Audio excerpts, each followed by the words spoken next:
That's why Jesus himself nicyo gituma Yesu bwiwe avuga ngo utababariye ntazobabariye. if you can't forgive others you will not be Because forgiven. unforgiveness is a barrier. kurako kutababarira nako n'akarimbi.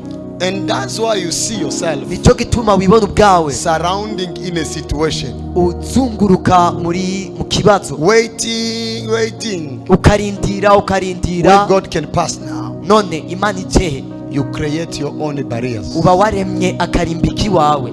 You understand what I'm talking about? urataho icyo ndikunda puka. So for me, ubwanje I choose is better. nahisemo ibiri byiza It's cyane. better to begin by you ni byiza gutangurana nawe before to destroy the barriers of the devil. imbere kushambura akarimbi k'umwanzi. There is barriers in you. hariyo uburimbi You bwinshi muri wowe. create some barriers wewe urarema uburimbi bwawe because of unforgiveness, kubera kutababarira, ishavu ryo muri kahise, anger from the past, inzigo, hatred, amoko utigeze urabarira. now discrimination, ethnicity. So you have many barriers in ufite you. uburimbi bwinshi muri wewe. Even I need to deliver you. nawe nkeneye kukubohora. Aba demon now demons, bicara muri izo nzigo nye. they sit in those hatreds. Every barrier akarimbi kose which is in your heart, kari mu mutima I wawe break it in the name of Jesus. kagasambe mu izina I rya Yesu. destroy it in the name of Jesus. kagasambe mu izina I rya Yesu. destroy it in the name of Jesus. kagasambe mu izina rya You Yesu. demon, Wa demon, release my people rekura abantu banje in the mighty name of mu Jesus izina Christ. rya